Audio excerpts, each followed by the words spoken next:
ওরা জানে না এই এমন এক আলো, এটাকে নির্বাপিত করার জন্য ১৫০০ বছর আগে আবু জাহাল, উতবা, সাইবা যারা ওদের চেয়েও পাওয়ারফুল ছিল তারা ব্যর্থ হয়েছে।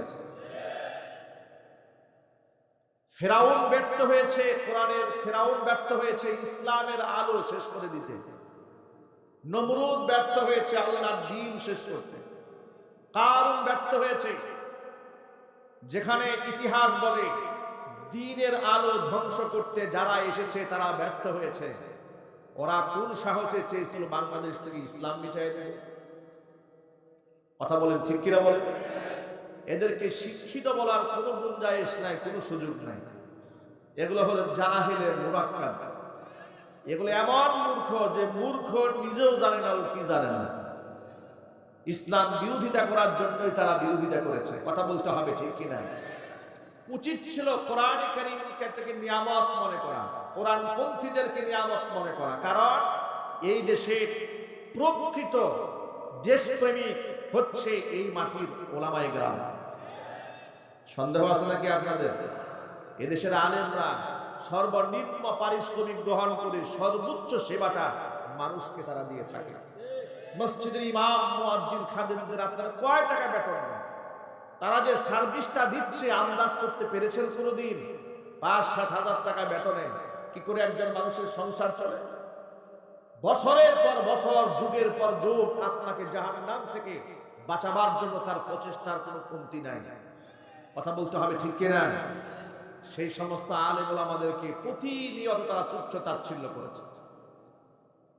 অথচ আল্লাহর নবী, দু জাহানের বাদশাহ, ইমামুল মুরসালিন, রাহমাতুল লিল আলামিন, খাতামুল আম্বিয়া, নবিয়ুনা মুহাম্মদুর রাসূলুল্লাহ সাল্লাল্লাহু আলাইহি ওয়াসাল্লাম বলেছেন, ইয়াশফাউ ইয়াওমাল কিয়ামাতি সালাসাতুন।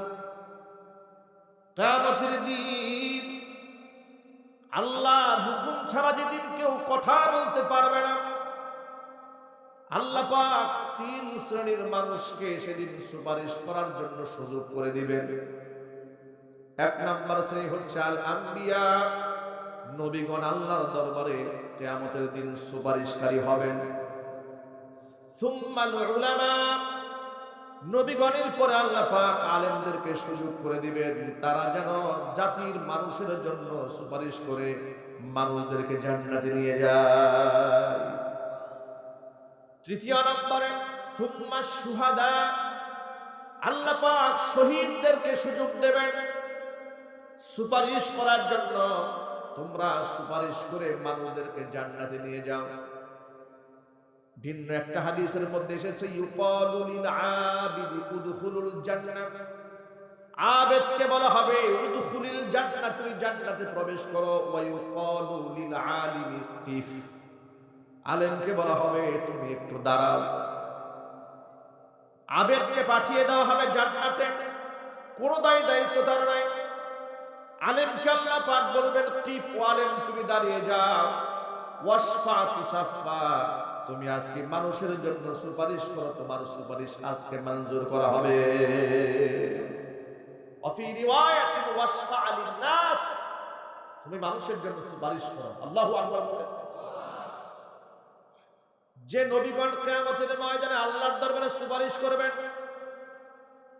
উলামায়ে কেরাম সুপারিশ করবেন, শুহাদায়ে কেরাম সুপারিশ করবেন, তাদের সাথে উচিত ছিল হৃদয় দিয়ে সম্পর্ক রাখা, শ্রদ্ধা করা, ভালোবাসা।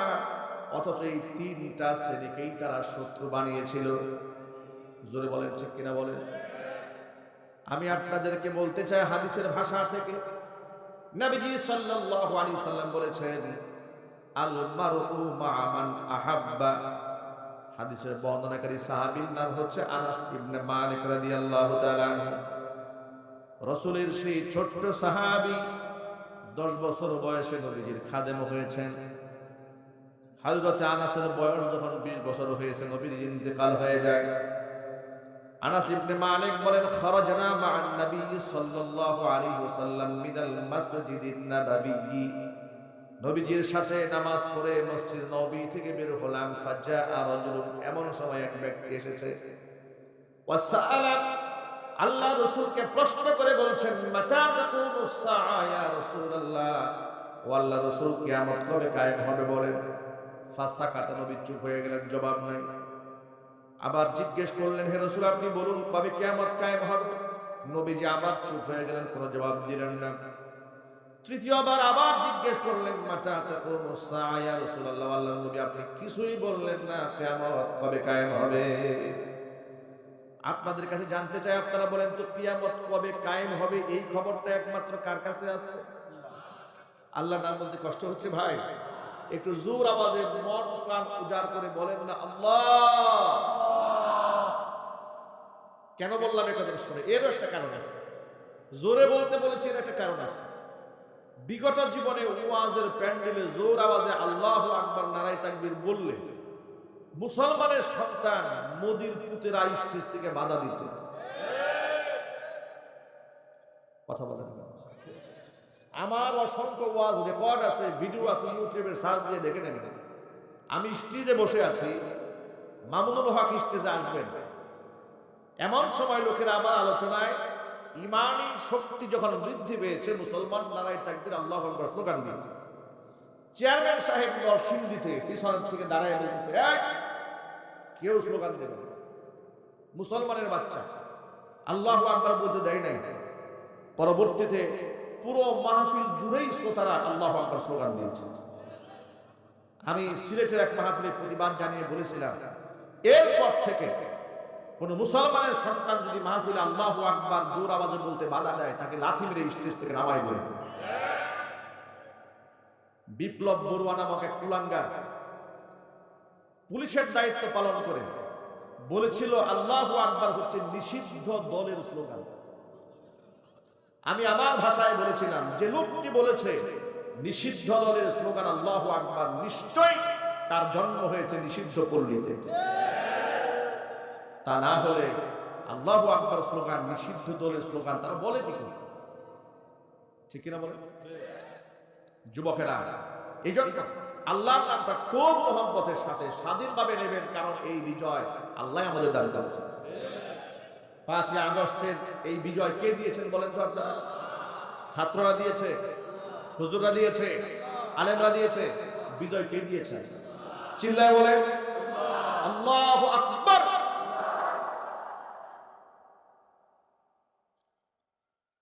আমার প্রিয় যুবক ভাইরা, 5টা জ্ঞান এমন আছে আল্লাহ ছাড়া তথ্যগুলো আর কারো কাছে নাই।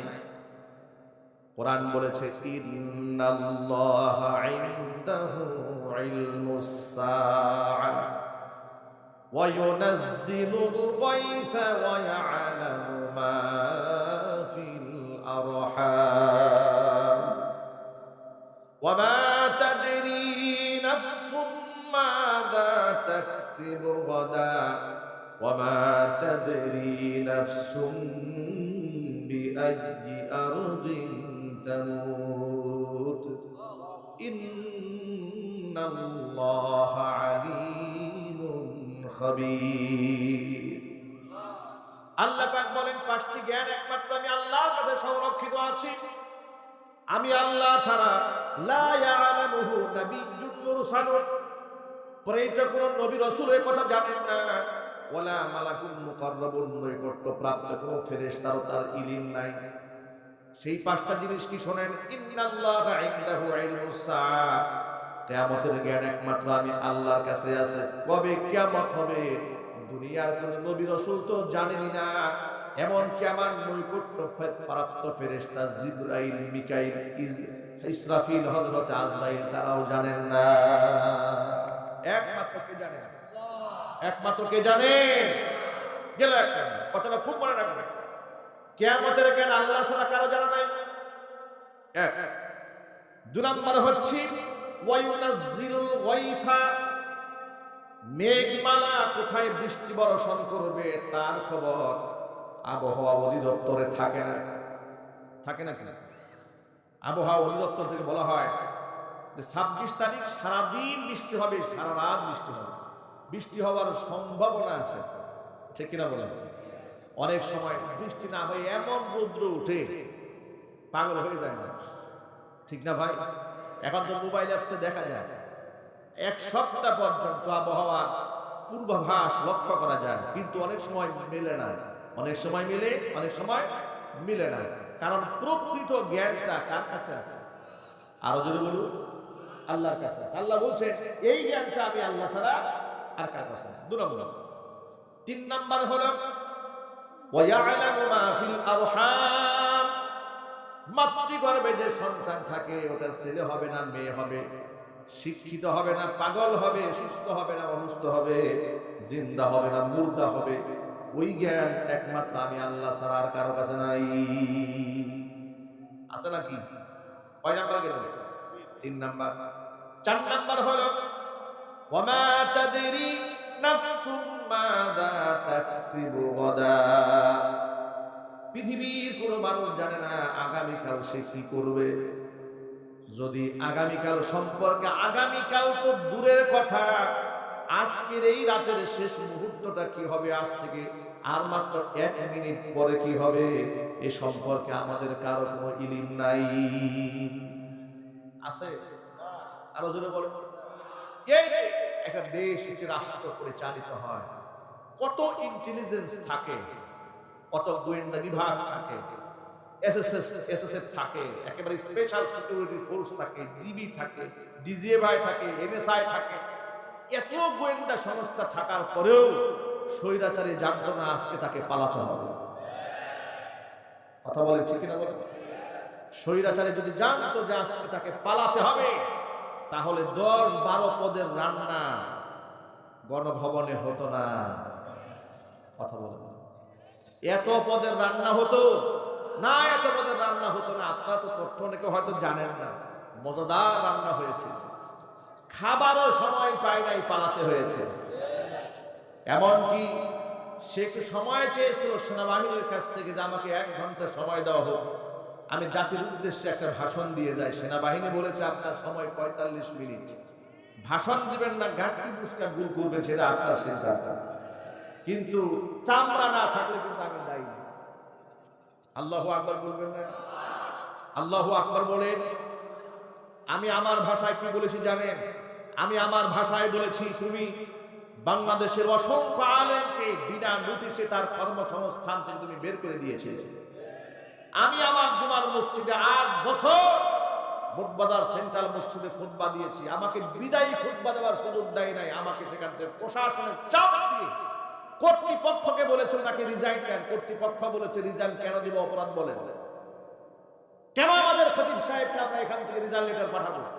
আমাদের খতিব সাহেবের পেছনে জুমার নামাজ পড়ার জন্য 64 জেলার লোকেরা ভিড় করে, সকাল থেকে লোক বসে থাকে, আমরা কেন তাকে খুতবা থেকে আউট করব? বলে উপরের নির্দেশ। উপরের নির্দেশ যদি হয়ে থাকে তো উপরের চাকরি তো আর আমরা করি না, আমরা কোনো রিজাইন লেটার দিতে পারবো না। কর্তৃপক্ষ আমাকে রিজাইন লেটার দিতে অস্বীকার করার করলে প্রশাসন এমন ভাবে মসজিদ ঘেরাও দিল, মসজিদে আকসাকে যেমন পশু সৈন্যরা ঘেরাও করে, ওরা আবার মসজিদটাকে সেভাবে ঘেরাও দিল। নামাজ শেষ হওয়ার পরে প্রশাসনের ঊর্ধ্বতন কর্মকর্তা আমাকে ফোনে জানালে, হুজুর আগামী সপ্তাহ থেকে যদি আপনি আসেন সরাসরি নির্দেশ আপনাকে গ্রেফতার করা হবে। আমি বললাম অন্তত পক্ষে একটা খুতবা দিয়ে চলে যায়, আমি বিদায় নিয়ে যাই মুসল্লিদের কাছ থেকে, চোরের মতো পালিয়ে যাব আমি? কি অপরাধ করেছি? বললো না, আপনার বিদায় নিতে দেওয়া হবে না। বিদায় নিতে গেলে আপনি যদি বলেন জুমা আপনি পড়াবেন না, একটা বিশৃঙ্খলা সৃষ্টি হবে। ওরাও জানে যে ওদের কোনো জনসমর্থন নাই। কথা বলেন না কেন আপনারা? আমাকে শেষ খুতবা দেওয়ার সুযোগ দেওয়া হলো না। আল্লাহ করিম মসজিদ থেকে আল্লামা খুরশিদ আলম কাসিমীকে বের করে দিয়েছে, হাবিবুল্লাহ মাহমুদ কাসিমীকে তার মসজিদ থেকে তাড়িয়ে দিয়েছে, ছোট্ট রফিকুল ইসলাম মাদানীকে মাদ্রাসা ছাড়া করেছে, মাদ্রাসা দখল করে দিয়েছে। অসংখ্য আলেমদেরকে মানুষের কাছ থেকে বিদায় নেওয়ার সুযোগ দেয়নি স্বৈরাচারী। স্বৈরাচারী ও জাতির কাছ থেকে বিদায় নেওয়ার সুযোগ পায় নাই, চোরের মতো পালিয়েছে। প্রায়শ্চিত্ত ভোগ করতে হয়েছে। এগুলা হচ্ছে কর্মফল। কর্মফল থেকে আপনি তাবিজ করেও মানুষকে বাঁচাতে পারবেন। বাকি চালান দিলেও কাজ হবে না, কর্মফল আপনাকে ভোগ করতেই হবে। যদি বলেন ঠিক কিনা বলেন? কত দেশে যাওয়ার জন্য উনি ধান্দা করেন, কেউ ভিসা দেয় না। আরে আফসোস, যিনি নাকি শান্তিতে নোবেল পাবে। এ মাদার অফ হিউম্যানিটি, মানবতার মা। আমরা বলি মাদার অফ ডাইনি। কথা বলতে হবে, ঠিক কিনা জুড়ে বলে। মাদার অফ ডাইনি নোবেল তিনি পাবে। ক্ষমতায় থাকা অবস্থায় দম্ভ হদিকায় বলতো গোটা বিশ্বের পাওয়ারফুল নেতা, বিশ্বের এমন পাওয়ারফুল নেতা ইন্দুরের গর্ত পাচ্ছে না পালাবার জন্য। সুতরাং সবক গ্রহণ করেন, শিক্ষা গ্রহণ করেন। আগামী সম্পর্কে আমরা কেউ জানি না, ওরাও জানতো না, যার কারণে ওরা ধারণা করতে পারে নাই যে নৌকা 41 সালে তীরে গিয়ে ভিড়বে, সেটা কেমনে 24 সালে মাঝখানে গিয়ে ডুবলো। ঠিক না ভাই? ওরা তো বলেছিল এই নৌকা চলছে তো চলবে, একেবারে নূহ নৌকার মতো, একবার যদি পাহাড়ে গিয়ে ঠেকবে 41 সালে। কিন্তু যদি পাহাড়ে যাওয়ার আগে মোদির লগে গুতাগুতি করে 24 শেষ। কথা বলতে হবে মুসলমান, ঠিক কিনা বলে।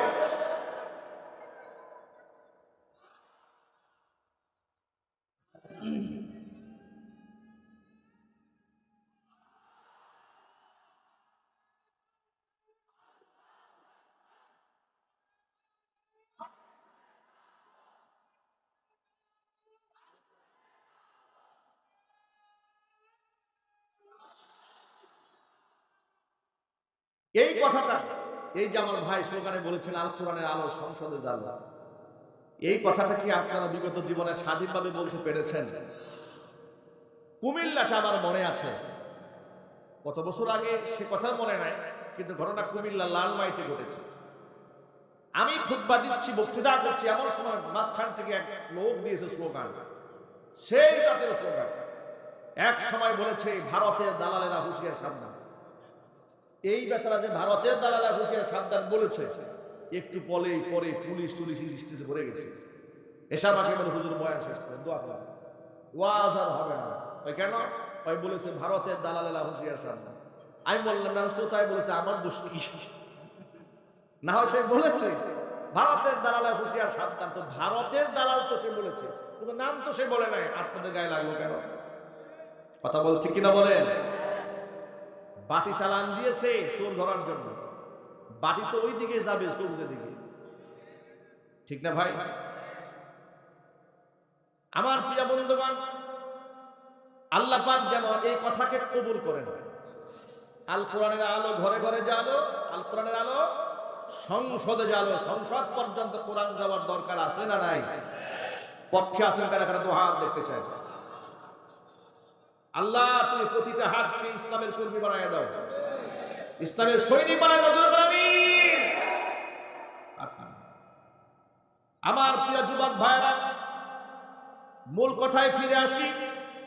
আগামী সম্পর্কে, মুস্তাকবাল সম্পর্কে, ফিউচার সম্পর্কে আমরা কেউ অবগত নই। যদি স্বৈরাচারী অবগত থাকতো তাহলে এতগুলো আইটেমের রান্না হতো না, ঠিক না বলেন?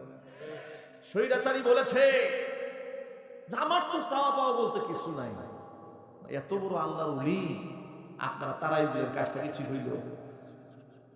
কত বড় ত্যাগী, কত বড় ত্যাগী আল্লাহর বান্দি বলে আমার তো চাওয়া পাওয়ার কিচ্ছু নাই, তো আপনার চাওয়া পাওয়া থাকবে নাকি? দেশটাকে তো ফতুর করে ফেলছেন আপনি, আর কি চাওয়া পাওয়া লাগবে আপনার? অসংখ্য মানুষকে খুন করেও কি কলিজা ঠান্ডা হয় না আপনার? কথা বলতে হবে তো, ঠিক কিনা বলেন? আপনার চাওয়া পাওয়ার হবে নাকি? আপনি যাকে চেয়েছেন তাকে হত্যা করেছেন, যাকে চেয়েছেন তাকে গুম করেছেন, যাকে চেয়েছেন তাকে খুন করেছেন। আপনি চেয়েছেন আলেমদেরকে কারারুদ্ধ করতে করেছেন, আপনি চেয়েছেন আলেমদেরকে ফাঁসির কাস্তে ঝুলিয়ে মারতে, আপনি তাই করেছেন। কথা বলতে হবে, ঠিক কিনা বলেন? আপনার কোন চাওয়া আপনি অপূর্ণ রেখেছেন? আপনি বলেন আমার চাওয়া পাওয়ার কিছু নাই। তিনি গোটা জাতিকে অনাহারে রেখে নিজের 10 পদ দিয়ে খাবার খেতেন, আবার পাবলিক বলতেন আপনারা কৃচ্ছতা সাধন করেন। রমজান মাসে ইফতার প্রোগ্রামকে রাষ্ট্রীয়ভাবে নিষিদ্ধ করে দেওয়া হয়েছিল অর্থনৈতিক সেভ করার জন্য। অথচ রমজান মাসে ঢাকা বিশ্ববিদ্যালয়ের মধ্যে রঙ্গলীলা হয়েছে, হোলি উৎসব হয়েছে, বাধা দেওয়া হয় না, কিন্তু ইফতার প্রোগ্রামে বাধা দেওয়া হয়েছে। কি করেননি আপনারা? কি করেননি আপনি? তিনি আমাদেরকে উপদেশ দিতেন কাঁঠালের বার্গার খাওয়ার জন্য, পেঁয়াজ ছাড়া রান্না খাওয়ার জন্য, এরপরে কাঁচামরিচ শুকায়া ফ্রিজে রাখার জন্য। কত বুদ্ধিমাতার মতো সব দিয়েছে। আর নিজে খাইতেন বড় বড় আইট মাছ, বোয়াল মাছ, ঠিক না ভাই? আপনারা দেখেন না এগুলা? এগুলা সে ভবিষ্যৎ জানে না, এই জন্য বড় বড় কথা বলেছে, এই জন্য মানুষদেরকে রাজাকারের বাচ্চা বলে গালি দিয়েছে। সে ভবিষ্যৎ জানে না, তাদেরকে পালাতে হবে তাদের প্রভুদের কাছে। এবার মূল কথা আসি, এক বাক্যে জবাব দিয়ে বলেন ইন ফিউচার কে জানেন? আটলা গানটা একটু জোরে বলেন। ভবিষ্যৎ একমাত্র কে জানেন? কোন পীর সাহেব জানেন, কোন আলেম জানেন, কোন আল্লাহর ওলি জানেন? যিনি একমাত্র জানেন তিনি কে? আল্লাহ বলছেন ওয়া মা তাদরি নাফসুম মাযা তাকসিবু গাদা ওয়া মা তাদরি নাফসুম বিআইয়ি আরদিন তামুত। কোন মাটিতে মানুষ মারা যাবে সেটাও মানুষ জানে না। তাহলে এই যে পাঁচটা জ্ঞান, এই পাঁচটি জ্ঞান একমাত্র রবের কাছে সংরক্ষিত আছে। আনাস ইবনে মালিক বলেন ওই লোকটা এসে রাসূলকে যখন জিজ্ঞেস করলেন কিয়ামত কবে কায়েম হবে, ফাসাকাটা, নবী চুপ হয়ে গেলেন, জবাব নাই। দ্বিতীয়বার আবার জিজ্ঞেস করেছেন, নবীজি কোনো জবাব দেননি। তৃতীয়বার আবার জিজ্ঞেস করেছে। এবার নবী সাল্লাল্লাহু আলাইহি ওয়াসাল্লাম তাকে বললেন, শোনো, বারবার কিয়ামতের কথা জানতে চাও, কিয়ামতের মাঠ তো বড় ভয়াবহ মাঠ। ফামা আ'দাত্তালাহা, কিয়ামতের জন্য তোমরা প্রস্তুতি কি, তোমার প্রিপারেশন কি? তুমি বারবার জানতে চাচ্ছ কিয়ামত কবে। কিয়ামতের মাঠ তো এত ভয়াবহ মাঠ।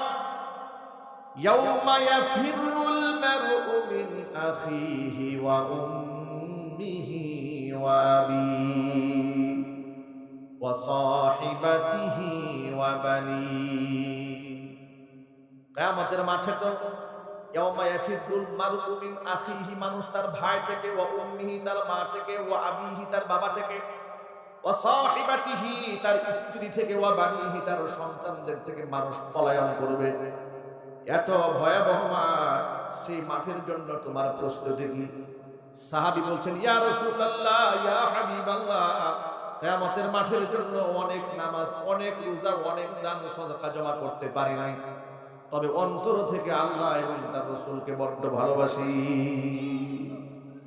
আল্লাহর নবী রাহমাতুল লিল আলামিন তখন জবাবে বললেন আল মারউ মা মান আহাব্বা ওয়া আনতা মা'আল্লাযী আহাব্বাতা। সাবির, শোনো, পৃথিবীতে যে যাকে ভালোবাসবে পরকালে সে তারই সাথী হয়ে দাঁড়াবে। ওয়া আনতা মা'আল্লাযী আহাব্বাতা, তুমি যাকে ভালোবেসেছো তার সাথেই তোমার হাসর নসিব হয়ে যাবে। বর্ণনাকারী সাহাবী হযরত আনাস বলেন, এই হাদিসটা সাহাবায়ে কেরাম শোনার পরে সাহাবায়ে কেরাম এত আনন্দিত হলেন, এত হাস্যোজ্জ্বল হলেন, এতটা আনন্দিত আর উদ্বেলিত তারা হয়ে গেলেন, আমি আমার গোটা জীবদ্দশায় সাহাবীদেরকে এত আনন্দিত কোনোদিনও হতে দেখি নাই। কারণ সাহাবায়ে কেরাম সেদিন বুঝতে সক্ষম হয়েছিলেন যার সাথে যার মহাব্বত তার সাথেই তার কিয়ামত যদি হয়েই থাকে। আর এটা নবীর মুখ থেকে বের হয়েছে। আপনারা এক বাক্যে জবাব দিয়ে বলেন, রাসূলের জবান থেকে যে কথা বের হয় এটা কি মন গড়া নাকি আল্লাহর কথা? আল্লাহ রাব্বুল আলামিন তার হাবিব সম্পর্কে কোরআন মাজিদের মধ্যে বলেছেন ওয়া মা ইয়ানতিকু আনিল হাওয়া ইন হুয়া ইল্লা ওয়াহয়ুন ইউহা। আমার নবীজি মন গড়া কোনো কথা তিনি বলেন না, যা তিনি বলেন ওহী প্রত্যাদেশ পাওয়ার পরেই তিনি বলেন। জোরে জোরে বলেন সুবহানাল্লাহ। একটা মজার তথ্য আপনাদেরকে শোনাই দেই, খুব ভালো করে শুনেন। আল্লাহর হাবিব রাহমাতুল লিল আলামিনের ব্যাপারে মানুষ যত অপবাদ দিয়েছে, কাফেররা যত প্রকার কষ্টদায়ক শব্দ ব্যবহার করেছে, নবী করিম সাল্লাল্লাহু আলাইহি সাল্লাম নিজে কোনো কথার প্রতিবাদ জানাননি, কিন্তু স্বয়ং আল্লাহ রাব্বুল আলামিন তার হাবিবের পক্ষ থেকে সকল কষ্টের জবাব দিয়ে দিয়েছে। আল্লাহু আকবার। আচ্ছা আপনারা বলেন তো, আল্লাহর নবীকে লোকেরা পাগল বলেনি? যদি বলুন বলেননি, পাগল বলেছে, কিন্তু আল্লাহর নবী কোনোদিন বলে নাই না না আমি পাগল নই। তিনি প্রতিবাদ করেননি, প্রতিবাদ করেছে স্বয়ং আল্লাহ পাক কোরআন মাজিদে বলেছেন ওয়ামা সাহিবুকুম বিমাজনুন, তোমাদের সাথী আমার বন্ধু মুহাম্মদ সাল্লাল্লাহু আলাইহি সাল্লাম তিনি পাগল নন। আল্লাহু আকবার। লোকের আরেকটা অপবাদ দিয়েছে, 40 বছর স্কুলে লেখাপড়া করেনি, কবি সাহিত্যিকের সান্নিধ্যেও যায়নি, কিন্তু এত সুন্দর করে মিলিয়ে মিলিয়ে কথা তিনি যে বলেন, কথা শুনলে মনে হয় তিনি এখন কবি হয়ে গেছেন, তিনি মনে হয় কবি। আল্লাহ রাব্বুল আলামিন কোরআন কারীমের আয়াত নাযিল করে জানাই দিলেন, না, আমার হাবিবকে তোমরা কবি বলো না।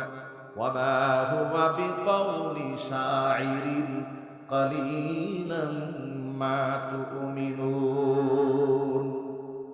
এটা কোনো কবিতার কথা নয়, এটা কোনো কবির কথা নয়। কালিলাম মা তুমিনুন, তোমরা খুব কমই ঈমান আনো। এরপরে তারা ভাবলো তিনি যদি কবি না হন তাহলে তিনি অ্যাডভান্স কথাবার্তা যে বলেন নিশ্চয়ই তিনি জ্যোতিষী হয়ে গেছেন। আল্লাহ রাব্বুল আলামিন সে কথারও প্রতিবাদ জানিয়েছেন। আল্লাহ বলেছেন ওয়ালা বিকাউলি কাহিনিন কালিলাম মা তাযাক্কারুন, এটা জ্যোতিষীর কথা নয়, তবে তোমরা খুব কমই উপদেশ গ্রহণ করো। তাহলে মনে মনে প্রশ্ন হলো, কবির বানানো কথা নয়, লেখকের পদ্য নয়, গদ্য নয়, তাহলে এগুলা কি? আল্লাহ বলছেন তানজিলুম মির রাব্বিল আলামিন, এটা বিশ্ব প্রতিপালক আমি রবের পক্ষ থেকে নাযিলকৃত কিতাব। জোরে বলেন সুবহানাল্লাহ। আমার প্রিয় বন্ধুগণ, আল্লাহর নবী যখন মুখ থেকে কথা উচ্চারণ করেছেন আল মারউ মা মান হাব্বা, দুনিয়াতে যে যাকে ভালোবাসবে তার সাথেই তার হাসর হবে। আনাস ইবনে মালিক বলেছেন সাহাবীরা এত খুশি হয়েছেন, এত খুশি জীবনে আমি কোনোদিন হতে দেখি নাই। সাহাবায়ে কেরাম রাসূলকে কত ভালোবাসতেন শোনেন। আল্লাহর নবীকে ভালোবাসা এটা কিন্তু ঈমানের বড় একটা জায়গা। আমার জীবনের চেয়ে আমার জান, আমার মাল, আমার ইজ্জত, আমার সম্ভ্রম, আমার সবকিছুর ঊর্ধ্বে যদি আমি আমার নবীজিকে মহব্বত করতে না পারি, নবীজি সাল্লাল্লাহু আলাইহি ওয়াসাল্লাম বলেছেন আমি ঈমানদার হতে পারবো না। আল্লাহর নবীর ভাষায় আল্লাহর হাবিব বলেন লা ইউমিনু আহাদুকুম হাত্তা আকুনা আহাব্বা ইলাইহি মিন ওয়ালিদিহি ওয়া ওয়ালাদিহি ওয়ান নাসি আজমাইন, ততক্ষণ পর্যন্ত তোমরা ঈমানদার হতে পারবে না যতক্ষণ না পর্যন্ত আমি তোমার কাছে তোমার সম্পদ, তোমার সন্তান, তোমার সব কিছুর চাইতে প্রিয় না হব, ততক্ষণ পর্যন্ত তোমরা ঈমানদার হতে পারবে না। যদি আমি আমার রাসূলকে মুহাব্বতি না করি, ভালোই যদি না বাসি, নবীজির সুপারিশ কপালে জুটবে না, নবীজির শাফাত আমাদের জন্য আসবে না। আমি আমার উপস্থিত ভাইদেরকে বলতে চাই, নবীজির মুহাব্বত অন্তরে রাখার দরকার আছে না নাই? আর জোরে বলেন আছে না নাই? আর সেই মুহাব্বতটা মন করা হলে হবে না, সাহাবায়ে কেরামের কাছ থেকে শিখে নিতে হবে। সাহাবীদের মধ্যে একজন সাহাবীর নাম ছিল হযরত সাওয়াদ রাদিয়াল্লাহু তাআলা আনহু। বদর যুদ্ধের 313 জনের কাফেলা নবী করিম সাল্লাল্লাহু আলাইহি ওয়াসাল্লাম যখন তীরের আগা দিয়ে সোজা করছিলেন, সাহাবীদের সংখ্যা মাত্র 313 জন নিরস্ত্র, হাতে গোনা 4-5টা তলোয়ার আছে, কিন্তু যুদ্ধ করার জন্য তেমন কোনো সরঞ্জাম সাথে নাই। যাদের সাথে মোকাবেলা হবে ওরা 1000 সশস্ত্র। এই নিরস্ত্র 313 জনের কাফেলা কাতার যখন নবীজি বন্দী করছিলেন, এমন সময় একজন সাহাবীর নাম সাওয়াদ রাদিয়াল্লাহু তাআলা আনহু, তিনি কাতার ছেড়ে অ্যাডভান্স হয়ে সামনে চলে এসেছিলেন। নবীজি সাল্লাল্লাহু আলাইহি ওয়াসাল্লাম হাতের মধ্যে থাকা তীরের আগা দিয়ে তার পেটের মধ্যে গুতা মেরে বললেন, সাওয়াদ সামনে আসছো কেন, পিছনে যাও। সাহাবী পিছনে চলে গেলেন। পিছনে চলে গিয়া বললেন, ইয়া রাসূলুল্লাহ, আপনি তো আমার পেটের মধ্যে গুতা মেরেছেন, আমি বড় কষ্ট পেয়েছি। আর কোরআনের আইন হচ্ছে ওয়াল জুরুহা কিসাস, কোরআনে কারিমে তো আইন আছে। আচ্ছা, আল্লাহর কোরআনের আইন যদি সমাজে বাস্তবায়িত হয় তাহলে এই সমাজে আর বৈষম্য থাকবে? সকলে জুড়ে বলেন। এই যে বৈষম্য বিরোধী আন্দোলন হয়েছে, গণবিপ্লব হয়েছে, জাগরণ সৃষ্টি হয়েছে, কারণ শহীদাচারীর আমলে তারা সব কিছুর মধ্যে বৈষম্য করেছে, আলেমদের সাথে বৈষম্য করেছে, নারী পুরুষের মাঝে বৈষম্য করেছে। কথা বলতে হবে, ঠিক কিনা জোরে বলেন। নিজের দলের লোকেরা খুন করলেও পার পেয়ে গেছে, অপর দলের লোকেরা খুন না করলেও ফাঁসির আসামি হয়ে গেছে। এই বৈষম্য করে নাই। এই বৈষম্য দূর করতে গেলে আল্লাহর কোরআনের আইনের বিকল্প কোনো রাস্তা আছে? কোনো রাস্তা নেই। তো সাহাবী রাসূল পাক সাল্লাল্লাহু আলাইহি সাল্লামকে বলেছিলেন, হে আল্লাহর রাসূল, আপনি যে আমাকে পেটের মধ্যে তীরের আঘাত দিয়ে গুতা মেরেছেন, আমি কিন্তু খুব কষ্ট পেয়েছি, আমি এর বদলা নিতে চাই।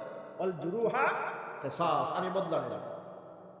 আল্লাহর নবী বাক স্বাধীনতা কাকে বলে? দু জাহানের বাদশাহ ইমামুল মুরসালিন শাহাদাত আঙ্গুলি ইশারা করলে চাঁদ দ্বিখণ্ডিত হয়ে যায়। রাস্তায় উন্মুক্ত আকাশে প্রচন্ড রোদের মধ্যে খরতাপের মধ্যে হেঁটে গেলে আসমান থেকে মেঘমালা যাকে ছায়া দেয়, মরা গাছের নিচে শুয়ে থাকলে যার সম্মানে মরা গাছ জিন্দা হয়ে ছায়া দেয়, এমন একজন দুজাহানের বাদশার সামনে দাঁড়িয়ে সাহাবী বলছেন, সাওয়াদ বলছেন, নবীজি আপনি আমাকে আঘাত করেছেন, আমি বদলা নেব।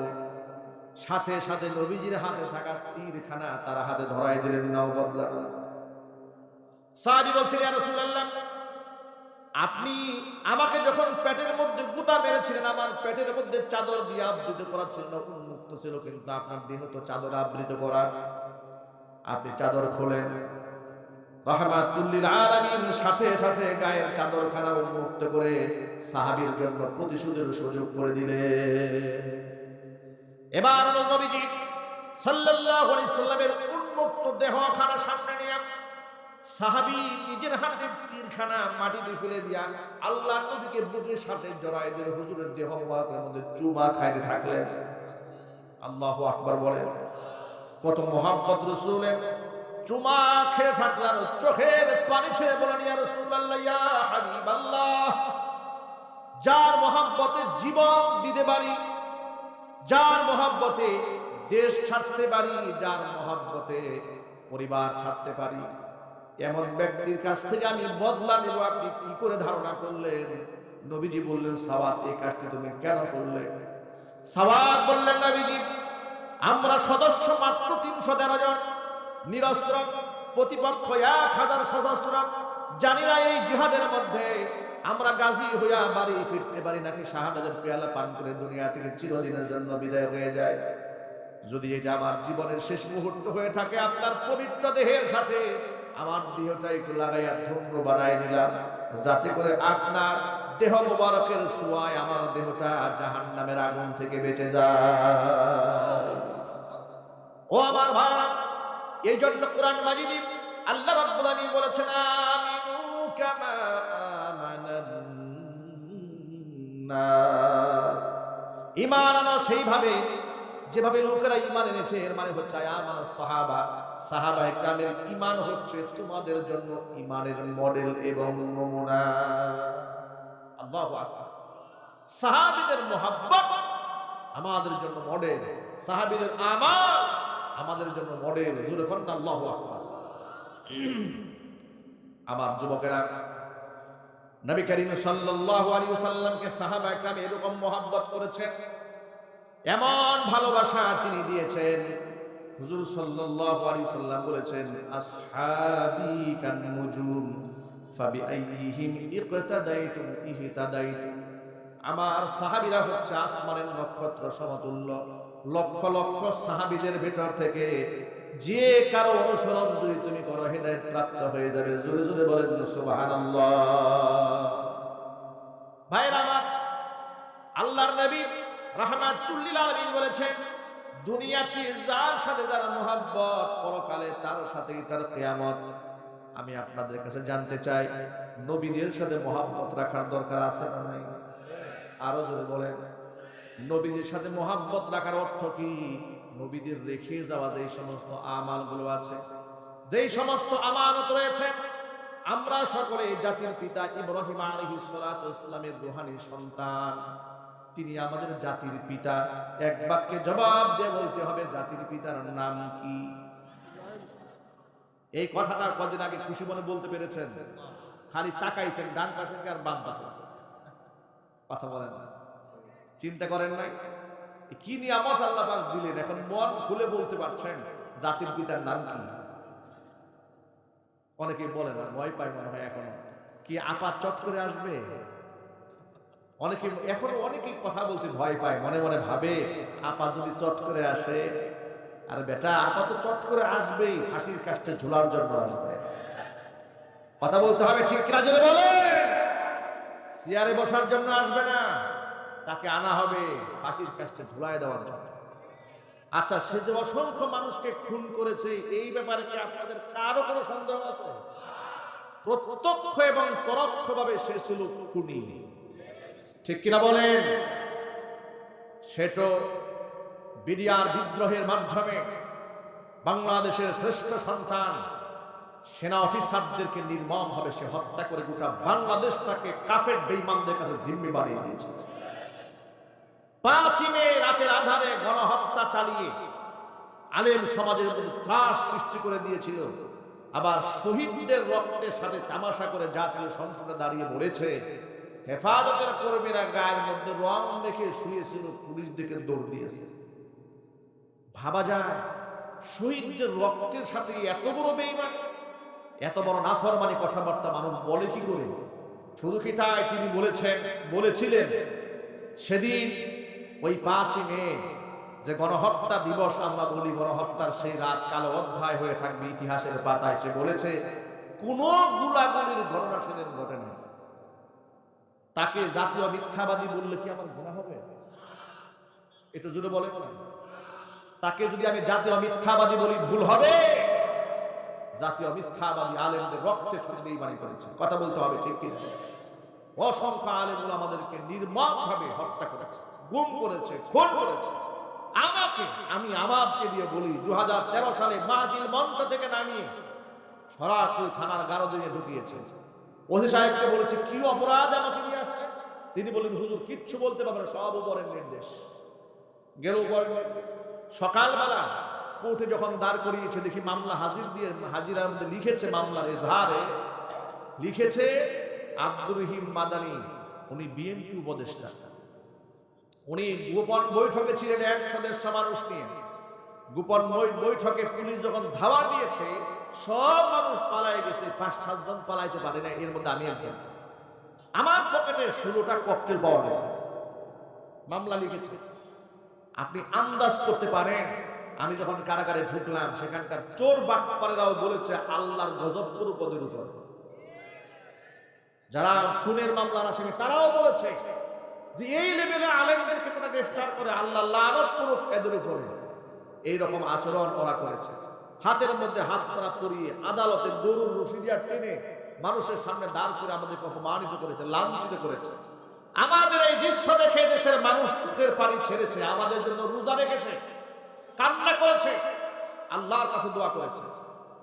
2016 সালে 2019 সালে হজের সফরে গিয়েছি। 18তে গ্রেফতার হয়েছে, 19 সালে আল্লাহ পাক বাইতুল্লাহতে নিয়েছিলেন। তো সেখানে যাওয়ার পরে বাইতুল্লাহ চত্বরে তাহাজ্জুদের নামাজের সময় মসজিদের দিকে যাচ্ছি, এমন সময় পাবনা জেলার এক মহিলা স্বামী সহ সপরিবারে হজে গেছে। কসম আল্লাহর রব্বিল কাবা, কাবার রবের কসম করে বলছি, এই মহিলা দূর থেকে আমাকে দেখে চোখের পানি চোখে দরদর করে কেঁদে দিয়েছে। আমাকে দেখে বলছে হুজুর, জেলখানায় যখন আপনাকে ঢুকানো হয়েছিল, এই সংবাদ যখন আমরা ফেসবুকে পেয়েছি, আমরা অজস্রভাবে কেঁদেছি এবং আপনার জন্য আল্লাহর কাছে দোয়া করেছি।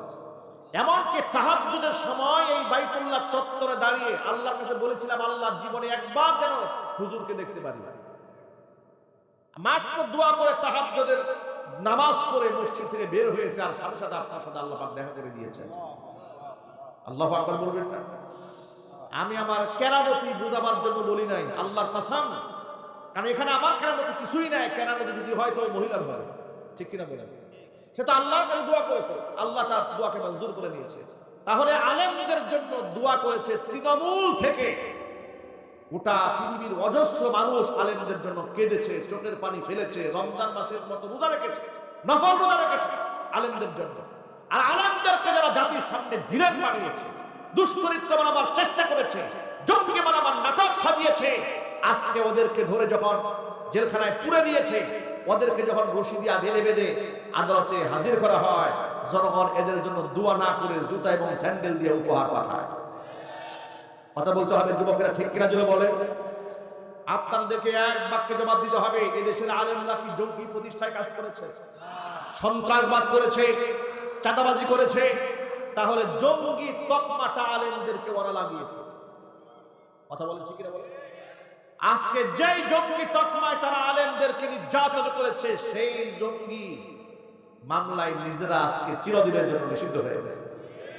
ওমাকারু ওমাকারাল্লাহ আল্লাহু খায়রুল মাকিরিন। ওরা চক্রান্ত করে, আল্লাহ পাক চক্রান্তের উত্তম জবাব দানকারী।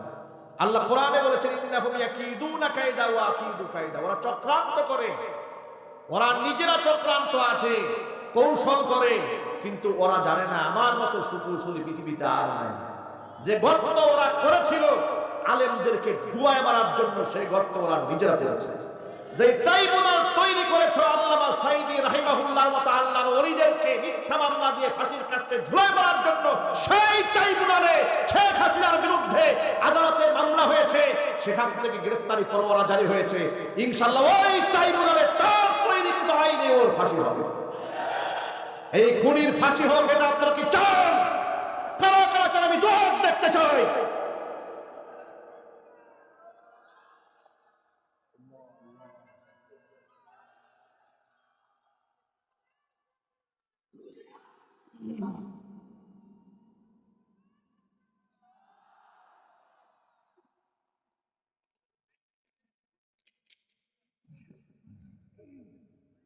আমার প্রিয় ভাই,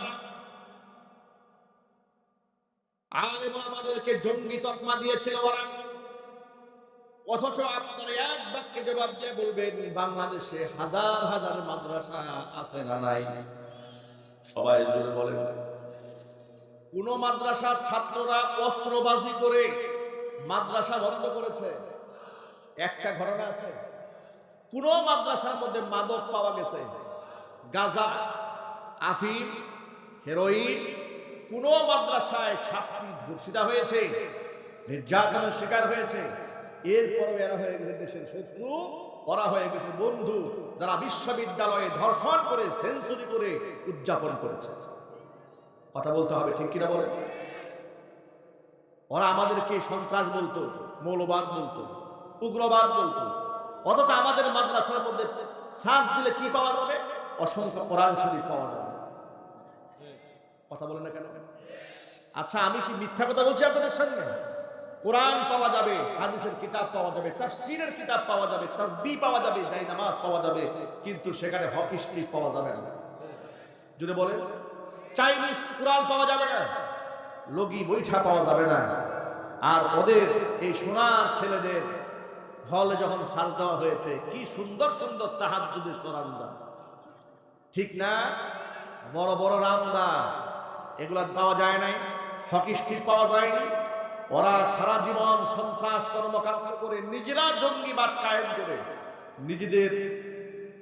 নিজেদের অপকর্মকে আলেমদের উপর চাপিয়ে তারা সত্যকে মিটিয়ে দেওয়ার ষড়যন্ত্র করেছিল। আমি আপনাদেরকে একটা এক্সাম্পল দিয়ে আলোচনার শেষ দিকে যাব। আপনারা কি বিরক্ত হচ্ছেন? আপনাদের কষ্ট হচ্ছে? আপনারা বলেন তো একটা কথা, বীর দর্পে বলবেন, সত্যকে কি কোনোদিন মিথ্যা দিয়ে চাপা দিয়ে রাখা যায়? পৃথিবীতে আজ পর্যন্ত কেউ পেরেছে? সাময়িকভাবে একটু ধোঁয়াশা সৃষ্টি করা যায়, কিন্তু সত্যকে কোনোদিন মিথ্যা দিয়ে ধামাচাপা দিয়ে রাখা যায় না। গোটা পৃথিবীর যুবকদের চরিত্রের জন্য অন্যতম শ্রেষ্ঠতম উপমা আল্লাহর নবী ইউসুফ আলাইহিস সালাতু ওয়াস সালাম, যাকে আল্লাহ রাব্বুল আলামিন এমন সুন্দর চেহারা আর এমন অবয়ব দিয়ে সৃষ্টি করেছেন, গোটা জগতে তার সাথে চেহারার সৌন্দর্য দিয়ে আর কারো তুলনাই হয় না। জোরে জোরে কোন আল্লাহু আকবার। আমাদের নবী, আমাদের কলিজার টুকরা নবী, নয়নমণি বিশ্বনবী মুহাম্মদ রাসূলুল্লাহ সাল্লাল্লাহু আলাইহি ওয়াসাল্লাম মিরাজ রজনীতে সমস্ত নবীদের সাথে সাক্ষাৎ করেছেন।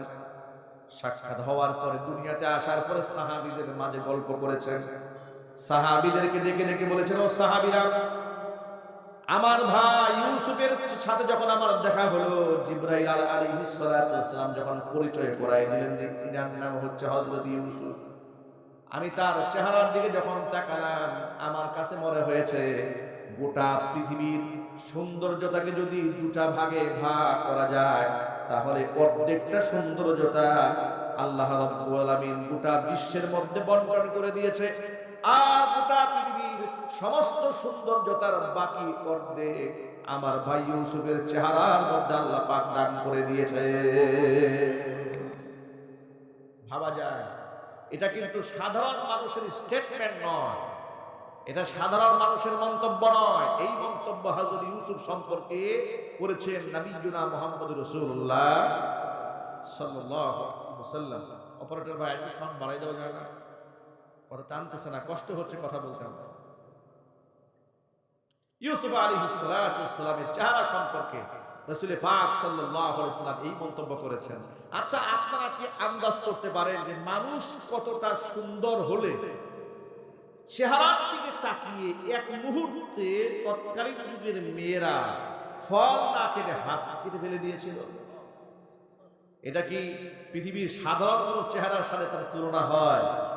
সুবহানাল্লাহ বলেন। এই যে হাত কাটার ইতিহাস, এটা কি বানানো গল্প না, এটা স্বয়ং আল্লাহ পাক কোরআন মাজিদের মধ্যে উল্লেখ করেছেন। জোরে জোরে করে আল্লাহু আকবার। আমি এই গল্পের কি আদর্শ আপনাদের সামনে উপস্থাপন করে মূল শিক্ষাটা বলেই আমি আমার খুতবা শেষ করব। যদি আপনারা ধৈর্যের সাথে থাকেন তাহলে ভালো একটা মেসেজ পাবেন ইনশাআল্লাহ। থাকতে পারবেন তো ইনশাআল্লাহ? তো এই যে সুন্দর একটা মানুষ, এই সুন্দর মানুষের প্রেমাসক্ত হয়ে গেল বাদশার স্ত্রী। এলাকার সম্ভ্রান্ত মহিলারা সমালোচনা শুরু করে দিয়ে বলল, বাদশার স্ত্রী কি পাগল হয়ে গেল নাকি?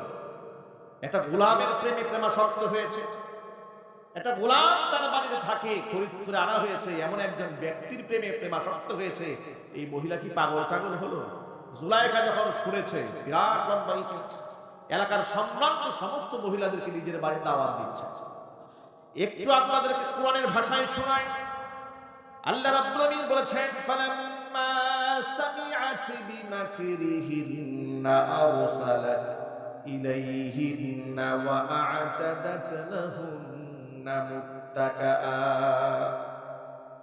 ওয়া আতাত কুল্লা ওয়াহিদাতিন মিনহুন্না সিকিনা وقالت اخرج عليهن فلما رأينه أكبرنه وقطعن أيديهن وقلن حاش لله ما هذا بشرا إن هذا إلا ملك كريم। এলাকার মহিলারা তার সমালোচনা করছে, জুলাইখা তাকে উন্মাদ বলছে, পাগল বলছে, দিওয়ানা বলছে। তিনি যখন শুনতে পেলেন ইউসুফ আলাইহিস সালাতু ওয়াসসালাম কেমন মানুষ, কেমন চেহারার অধিকারী, এলাকার মানুষরা জানতো না। তাদেরকে বুঝায় দেওয়ার জন্য নিজের বাড়িতে দাওয়াত দিল। কোরআন বলছে, ফালাম্মা সামিআত বিমাকরিহিন্না, এদের চক্রান্ত সম্পর্কে জুলাইখা যখন শুনেছে, আরসালাত ইলাইহিন্না, মহিলাদেরকে দাওয়াত দিয়েছে, ওয়া আ'তাদাত লাহুন্না মুত্তাকা, একে সকলে সিরিয়ালে এরকম ট্যাপ লাগায় বসতে পারে সে বসার ব্যবস্থা করেছে। ওয়া আতাত কুল্লা ওয়াহিদাতিন মিনহুন্না সিকিনা, আমন্ত্রিত আগত প্রত্যেকটা মহিলা মেহমানের হাতে জুলাইখা একটা করে ছুরি ধরিয়ে দিয়েছে, আর ফল দিয়েছে খাওয়ার জন্য। মহিলারা ফল কেটে কেটে খাচ্ছে। এটা তৎকালীন যুগের নিজাম ছিল, এটা কালচার ছিল। ফল কেটে খাচ্ছে। এই মুহূর্তে ইউসুফ আলাইহিস সালাতু ওয়াসসালামকে জুলাইখা বলল, ক্বালাত ইখরুজ আলাইহিন্না, ইউসুফ তুমি এই দরজা দিয়ে ঢুকবে, ওই দরজা দিয়ে বের হয়ে যাবে।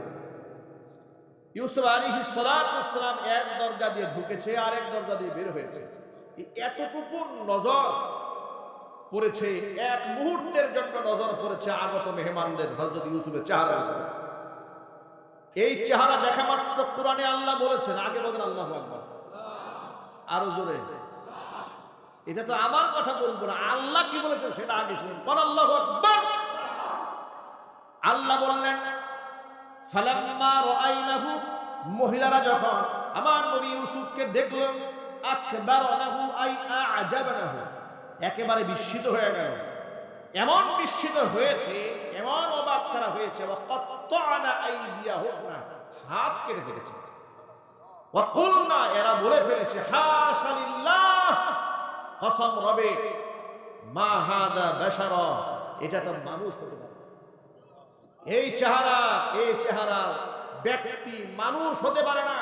ইন হাদা ইল্লা মালাকুন কারীম, সম্মানিত ফেরেশতা ছাড়া কিছুই হতে পারে না। এমন চরিত্র আল্লাহ পাক নবী ইউসুফ আলাইহিস সালাতু ওয়াস সালামকে দান করেছিলেন। এমন চরিত্রের অধিকারী হওয়ার পরে পৃথিবীর মধ্যে শুধুমাত্র চেহারার সৌন্দর্যতা তিনি ছিলেন না, যেমন আল্লাহ পাক তার চেহারা সুন্দর বানিয়ে দিয়েছিলেন, তেমন আল্লাহ তার থেকেও আখলাক বেশি সুন্দর বানিয়ে দিয়েছিলেন। তার আখলাক সম্পর্কে আল্লাহ বলছেন, ওয়ারাওয়াদাতুহুল্লাতী হুয়া ফি বাইতিহা, যে ঘরের মধ্যে তিনি থাকতেন সেই ঘরের মহিলা তাকে উদ্বুদ্ধ করেছে, ফুসলিয়েছে আন নাফসিহি, তার নিজের ব্যাপারে। ওয়া গাল্লাকাতিল আবওয়াবা ওয়া ক্বালাত হাইতা লাক, দরজাগুলো কলে কৌশলে 7টা দরজা বন্ধ করে তালা ঝুলিয়ে দিয়ে তাকে অন্দরমহলে ডেকে নিয়েছে। অন্দরমহলে নীরবে নিভৃতে যৌন চাহিদা, তার হীন স্বার্থকে চরিতার্থ করার জন্য যৌন উদ্দীপক পোশাক করেছে। নাউজুবিল্লাহ। ক্বালাত হাইতা লাক, ইউসুফ আসো আমার কাছে, আমার কামনা বাসনা পূরণ করো। জোরে বলেন নাউজুবিল্লাহ। ইউসুফ আলাইহিস সালাতু ওয়াস সালাম বললেন, ক্বালা মাআযাল্লাহ, আমি আল্লাহর কাছে পানাহ চাচ্ছি, আমি আল্লাহর কাছে আশ্রয় চাচ্ছি। যুবকেরা, দরজা বন্ধ, জানালা বন্ধ, কেউ দেখবে না। জুলাইখাও বলছে, কে জানবে তুমি যে এত ভয় পাচ্ছ। এই জায়গায় একটা যুবক এই কথা বলবে, আমি আল্লাহর কাছে আশ্রয় চাই, ছোটখাটো ঈমান হলে নাকি কথা বলেন, ছোটখাটো ঈমান হলে আল্লাহু আকবার বলেন। তিনি বলেন, আমি আল্লাহর কাছে আশ্রয় প্রার্থনা করছি। ইন্নাহু রাব্বি আহসানা মাসওয়ায়া, তিনি আমার রব, তিনি আমার সুন্দর থাকা খাওয়ার বন্দোবস্ত করে দিয়েছেন। ইন্নাহু লা ইউফলিহুজ জালিমুন, আমি ছিলাম কুয়ার ভেতরে, আমার ভাইয়েরা আমাকে কুয়ার মধ্যে ফেলে হত্যা করতে চেয়েছিল। যিনি আমাকে কুয়ার ভেতর থেকে সিংহাসনে নিয়ে আসলেন, বাদশার ঘরে থেকে খেয়ে বড় হওয়ার সুযোগ করে দিলেন, আর যদি এই নিয়ামতের শুকরিয়া আদায় না করে আমি জিনা ব্যভিচারের মধ্যে লিপ্ত হয়ে যায়, আমি তো জালেম হয়ে যাব, আর জালেম কোনোদিন সফল কাম হতে পারে না। সুবহানাল্লাহ। জালেম কোনোদিন সফল কাম হতে পারে না। এরপর আল্লাহ বলছেন, ওয়ালাকাদ হাম্মাত বিহি ওয়া হাম্মা বিহা লাউলা আরআ বুরহানা রাব্বিহি, জুলাইখা তো তার সাথে অপকর্ম করার একেবারে চূড়ান্ত সিদ্ধান্ত নিয়েই ফেলেছে। ওয়া হাম্মা বিহা, ইউসুফও তার অপকর্মে সাড়া দিয়ে ফেলতো।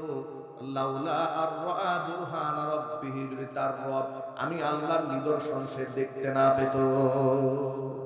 ইউসুফ আলাইহিস সালাতু ওয়াস সালামের চোখের সামনে আল্লাহ রাব্বুল আলামিন তার পিতার চেহারা ভাসিয়ে দিয়েছিলেন। জোরে কোন আল্লাহু আকবার। কোন কোন বর্ণনার মধ্যে এসেছে আল্লাহ পাকের বিধান, লা তাকরাবুজ জিনা ইন্নাহু কানা ফাহিশা ওয়া সাআ সাবিলা, এই আয়াতকে, এই নির্দেশকে আল্লাহ পাক তার নবীর সামনে ভাসিয়ে দিয়েছেন। সুবহানাল্লাহ। তিনি তার আহ্বানকে প্রত্যাখ্যান করলেন। আল্লাহ পাক বলছেন, কাযালিকা লিনাসরিফা আনহু সুআ ওয়াল ফাহশা, এমনই ব্যবস্থা গ্রহণ করেছিলাম তার কাছ থেকে এই সমস্ত অশ্লীলতাকে দূর করে দেওয়ার জন্য। ইন্নাহু মিন ইবাদিনাল মুখলাসিন, তিনি আমার মুখলেস বান্দাদের অন্তর্ভুক্ত ছিলেন। নিজের চরিত্রকে রক্ষা করার জন্য তিনি আল্লাহর উপর তাওয়াক্কুল করে তালাবদ্ধ দরজার দিকে দৌড় দিয়েছেন। এক বাক্যে জবাব দিয়ে বলেন, এখান থেকে হেফাজত করার একমাত্র মালিককে। আরো জোরে বলুন, মালিককে। তালাবদ্ধ দরজার দিকে যখন তিনি দৌড় দিয়েছেন, আল্লাহর তাওয়াক্কুল করে পেছনে পেছনে জুলাইখাও দৌড় দিয়েছে। কোরআনে কারীমের ভাষায় আল্লাহ বলছেন ওয়াসতাবাকাল বাব, উভয়ে দৌড় দিয়েছে দরজার দিকে। নবী ইউসুফ যখন তালাবদ্ধ দরজার সামনে এসেছে, আল্লাহ পাকের কুদরতে এক একটা দরজা তাৎক্ষণিকভাবে আল্লাহ রাব্বুল আলামিন তার সামনে উন্মুক্ত করে দিয়েছেন। এইভাবে একটি দুটি নয়, ৬৭টি দরজা আল্লাহ পাক নবীর জন্য উন্মুক্ত করে দিলেন। দরজা সবগুলো যখন খুলে গেছে, একবার শেষ দরজা থেকে যখন তিনি বের হয়ে যাবেন, কোরআনে কারীম বলছে ওয়া আলফায়া সাইয়্যিদাহা লাদাল বাব, দরজা খুলেই দেখতে পেল জুলাইখার সামনে দাঁড়ায় আছে। আর জুলাইখা ইউসুফ আলাইহিস সালাতু ওয়াস সালামের জামা পিছন দিক থেকে টান দিয়ে ছিঁড়ে ফেলেছে, আটকায় দেওয়া। এখন কি একটা পরিস্থিতি বলেন আপনার। স্বামী সামনে দাঁড়ায় আছে, দরজা খুলে একে হাঁপাচ্ছে দুইজন, ইউসুফ হাঁপাচ্ছে, জুলাইখা হাঁপাচ্ছে। যখন মহিলা বুঝলো ধরা তো পড়ে গেছে, তো বাঁচতে তো হবে, তাৎক্ষণিক শয়তান তার উপর সওয়ার হলো। শয়তান তাকে বুদ্ধি দিয়ে দিল এক কাজ কর। তাৎক্ষণিক এই দুষ্টা ইউসুফের কাজের উপর চাপাই দেয়। তিনি সাথে সাথে ইউসুফের ওর দুষ্টা চাপাই দিয়ে বললেন কালাত মা ফামা জাযাউ মা আরাদা মিন আহলিকা বিসুইন, আপনার স্ত্রীর সাথে অপকর্ম করার চেষ্টা যে করেছে তাকে জেলখানায় বন্দী করা ছাড়া তো কোনো উপায় নাই, কঠিন শাস্তি তাকে দিতে হবে। প্রিয় ভাইরা, এক বাক্যে জবাব দিয়ে বলুন ইউসুফ আলাইহিস সালাতু ওয়াস সালাম অপরাধ করেছেন? আরো জোরে বলুন। কিন্তু তার উপর অপবাদ আরোপ করা হয়েছে নিজের অন্যায়কে ঢেকে দেওয়ার জন্য। কথা বলতে হবে, ঠিক কিনা? ইউসুফ আলাইহিস সালাতু ওয়াস সালাম এতক্ষণ চুপ ছিলেন, কিন্তু যখন তার উপর অপবাদ আরোপ করা হয়েছে তিনি আর চুপ থাকতে পারলেন না। তিনি বললেন ক্বালা হিয়া রাওয়াদাতনি আন নাফসি, আমি তাকে ফুসলাইনি, আমি তার চরিত্র হরণের জন্য চেষ্টাও করিনি, বরং সে আমাকে ফুসলিয়েছে, আমার চরিত্র হরণের চেষ্টা সে করেছে। এবার স্বামী জিজ্ঞেস করলো তাহলে ইউসুফ তোমার প্রমাণ কি, দলিল কি বলো? ইউসুফ আলাইহিস সালাতু ওয়াস সালাম বললেন প্রমাণ আমার কাছে আছে। জুলাইখা হতবাক হয়ে গেছে, দরজা বন্ধ, জানালা বন্ধ, দৌড় দিয়েছি, কেউ দেখে নাই, তাহলে দেখলো কে? প্রমাণ কোথায়? ইউসুফ আলাইহিস সালাতু ওয়াস সালাম বললেন ঘরের ভিতরে দুলনায় দুল খাওয়া এক নবজাতক শিশু শুয়ে আছে, এখনো কথা বলতে পারে না, ও আমার পক্ষে সাক্ষী দিবে। অবাক বিস্ময়ে তাকিয়ে আছে, বলে কি? ইউসুফ পাগল টাগল হয়ে গেল, নবজাতক কথা বলবে? আল্লাহু আকবার বলে নবজাতককে আনা হলো। আপনারাই বলেন আল্লাহ পাক যদি চান নবজাতকের মুখ থেকে কথা বের করতে পারেন কিনা? আরো জোরে বলুন পারেন কিনা? আল্লাহ রাব্বুল আলামিন নবজাতকের জবান খুলে দিয়েছেন। বাদশার সামনে যখন তাকে আনা হয়েছে এমন কৌশলে জবাব দিয়েছেন, বাদশাহ কারো সাক্ষীর প্রয়োজন মনে করে নাই, নিজেই ইউসুফের পক্ষে সাক্ষী হয়ে গেছে। বাদশাহ সামনে এসে বলে নাই ইউসুফের কোনো দোষ নাই, সব দোষ আপনার স্ত্রীর। এভাবে কথা না বলে এমন একটা কৌশলে বাদশাহ জবাব দিয়েছে, বাদশাহ দেখে নিজেই তার পক্ষে সাক্ষী হয়ে গেছে। কোরআনের ভাষায় শুনেন, আল্লাহ রাব্বুল আলামিন বলছেন ওয়া শাহিদা শাহিদুম মিন আহলিহা ইন কানা কামিসুহু কুদ্দা মিন কুবুলিন ফাসাদাকাত ওয়া হুয়া মিনাল কাযিবিন। ও বাদশাহ, আপনি আগে ইউসুফের জামার দিকে তাকান, তার জামা কি সামনের দিক থেকে ছেঁড়া নাকি পেছন দিক থেকে ছেঁড়া, এটা আগে দেখেন। যদি জামা সামনের দিক থেকে ইউসুফের ছেঁড়া হয় তাহলে বুঝে নেবেন আপনার স্ত্রী সত্যবাদী, ইউসুফ মিথ্যাবাদী। কারণ একজন পুরুষ যখন কোনো নারীর উপর ঝাঁপায় পড়ে, সেই নারী নিজেকে রক্ষা করার জন্য সামনের দিক থেকে পুরুষের জামা কাপড় ধস্তাধস্তি করতে করতে হয়তো বা ছিঁড়ে ফেলতে পারে, ঠিক কিনা বলেন? তাহলে প্রমাণ হয়ে যাবে ইউসুফ মিথ্যাবাদী। আর জামা যদি পেছন দিক থেকে ছেঁড়া হয় প্রমাণ হয়ে যাবে আপনার স্ত্রী মিথ্যাবাদী, ইউসুফ সত্যবাদী। এবার আপনারা বলেন জামা সামনে ছেঁড়া না পেছনে ছিঁড়া? আরো জোরে কোরআনে কারীম থেকে এবার শুনেন, আল্লাহর ভাষায় শুনেন।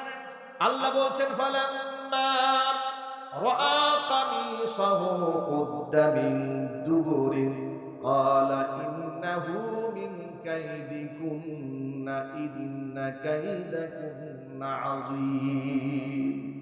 বাদশা যখন ইউসুফ আলাইহিস সালাতু ওয়াসসালামের জামার দিকে তাকিয়েছে, তাকিয়ে দেখতে পেলেন জামা পেছন দিক থেকে ছেঁড়া। এবার তিনি বুঝতে পারলেন যে দোষটা আসলে কার। ইউসুফ আলাইহিস সালাতু ওয়াসসালামকে তিনি বললেন, আ'রিদ আন হাদা, তুমি এখান থেকে মুখটা ফিরায় নাও, এই ব্যাপারে তোমার আর কথা বলার দরকার নাই। আর বউকে ডেকে বলছেন, ইন্নাহু মিন কাইদিকুন্না, এটা তোমাদের চক্রান্ত। ইন্না কাইদাকুন্না আযীম, তোমাদের মহিলাদের চক্রান্ত বড় ভয়ঙ্কর। নারীদের চক্রান্তে যে একবার পা দিয়েছে, যদি ইমাম সাহেব দিয়ে থাকে ইমামতি নাই কথা বলে, যদি মুয়াজ্জিন সাহেব দিয়ে থাকে মুয়াজ্জিনের চাকরি নাই, Saklain police cadre, BCS cadre, Saklain পরিমণির ফাঁদে পা দিয়েছে। বেটার চাকরিও নাই, চরিত্রও নাই, সম্মান নাই, সব কথা বলতে হবে ঠিক কিনা যুবকেরা?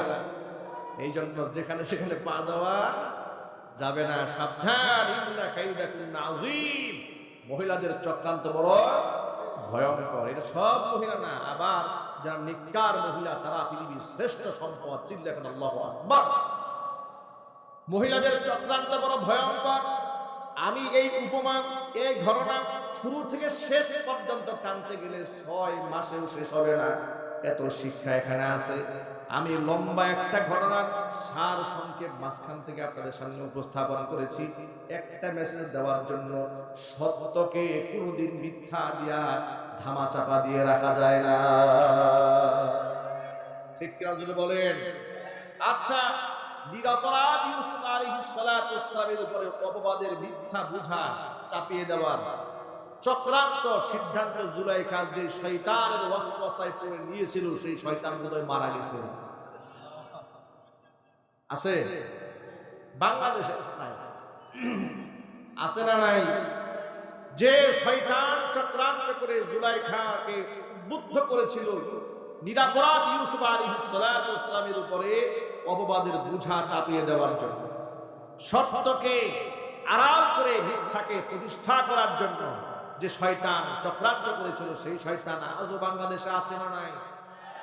ওই শয়তান স্বৈরাচারী সরকারের উপর ভর দিয়ে জঙ্গিবাদের তকমা নিজেদের অপকর্ম আলেমদের উপর চাপিয়ে দেওয়ার চেষ্টা করেছে। কথা বলতে হবে ঠিক কিনা জোরে বলেন? ওরা পরাজিত হয়েছে। বর্তমান সরকার ছাত্রলীগকে জঙ্গি সংগঠন হিসেবে নিষিদ্ধ করেছে।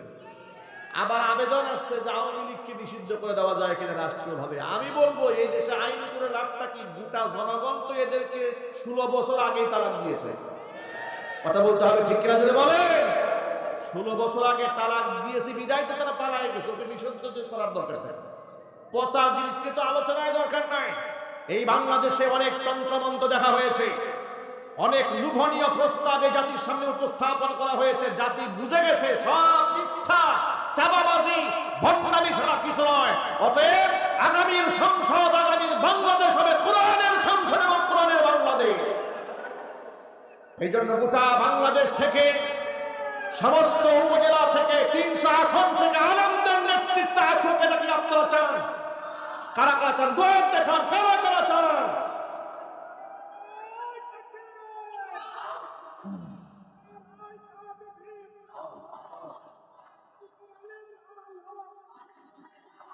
সংসদে ঢাল ঢাল, আল কোরআনের ঢাল ঢাল, ইসলামের শত্রু রং, হুঁশিয়ার সাবধান, নারায়ে তাকবীর। এই জন্য কোরআনে কারীমের খেলাফতের বিকল্প কোনো রাস্তা নাই।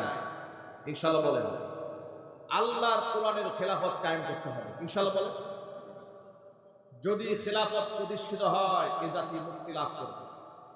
এছাড়া মুক্তির কোনো লাভ নাই।